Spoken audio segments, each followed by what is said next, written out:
Hey everyone, and welcome to the best standalone fantasy books I have ever read.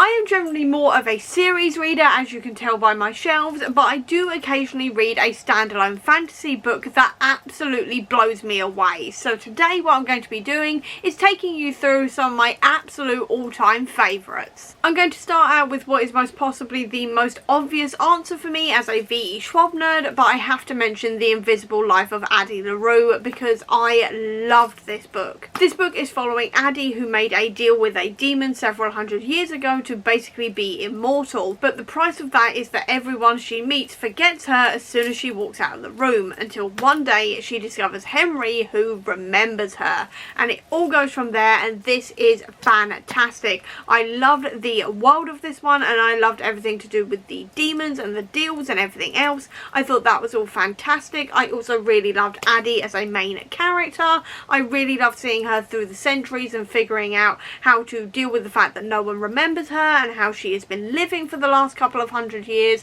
I thought all of that was absolutely fantastic. I also loved everything to do with Henry, who is the guy who remembers her.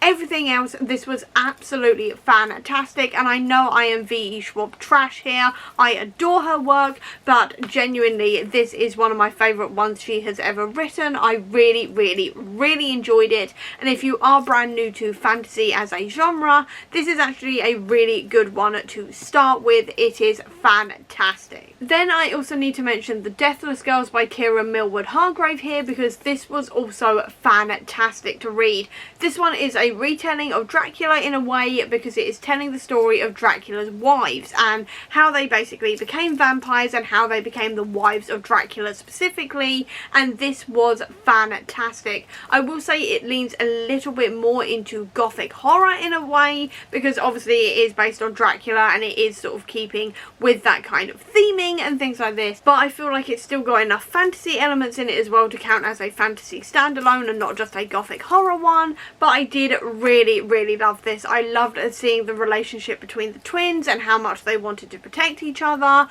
I also loved seeing these hints of Dracula and vampires and things like this. I thought that was all done excellently, and I just had a really fun time with this one. If you are a fan of vampires or Dracula, definitely you need to give this one a read. I also need to mention The Book Eaters here by Sun Yi Dean, because this is such a unique take on the vampire mythology. I cannot not mention it, because this one is following the idea that there is a subspecies of human known as book eaters who essentially consume books for knowledge and also sustenance, and then there is a subspecies within that species known as brain eaters, and they are the ones who eat the brains, and they are usually ones who are basically killed on sight as soon as they are discovered because they are so dangerous. And we are following a mother whose son is actually a brain eater, and she's trying to protect him, and it all goes from there. And it is such a good book. This is such a good look into misogyny as well as cult-like behaviour,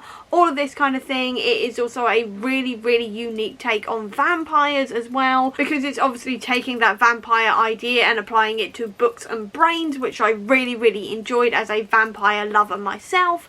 And all of it in general was just absolutely incredible to read. It immediately put Sun Yi Dean on an author I want to read more from, because this was their debut book and I definitely want to be reading more from them in the future. And it was overall one of the best books I read the year I read it, and I still think about it to this day. It was incredible and so worth the read if you are looking for a standalone, or if you're just looking for something to do with vampires that is not your traditional vampire tale. I also need to mention T. Kingfisher here, and also, by the way, if you can hear drilling, I apologise. My next door neighbour is doing some kind of work on their truck or something, I don't know, there's a lot of drilling. But anyway, I have to mention T. Kingfisher as well, and I could probably mention multiple books of hers, but I have only ever read at this point The Hollow Places, and I am halfway through A Sorceress Comes to Call, which is no doubt also going to end up on this list after I finished reading it. But I wanted to mention one that I have actually finished, because this one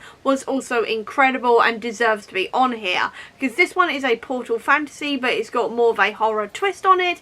and it was incredible. I do not want to be giving you much information about this one because I feel like it's a really good one to go into without much knowledge, but what I will say is, like I said, it is a portal fantasy and the tagline is pray that they are hungry, and that is all I'm going to give you because you need to go into this one without much knowledge and just experience it for yourself because it is incredible. The portal fantasy elements are brilliant. It was absolutely creepy and spooky, which is exactly what I wanted as well. It definitely sort of hit that sort of creepy feeling that kept me on the edge of my seat the whole way through without being too scary, which I really enjoyed, and it was overall genuinely one of the best books I've read as well. I loved this one. And then the final one I have to mention is All That I Ever Meant by Blessings Musariri, and this one is a magical realism story about grief, and I can't really say much else about it because otherwise I will give away the twist, and I do not want to be giving away the twist in this one whatsoever. What I will do though is leave the trigger warnings in the description so you can check them out just in case you need them, but this one is absolutely incredible to read, especially if you are someone who likes magical realism or if you like explorations of grief and things like this.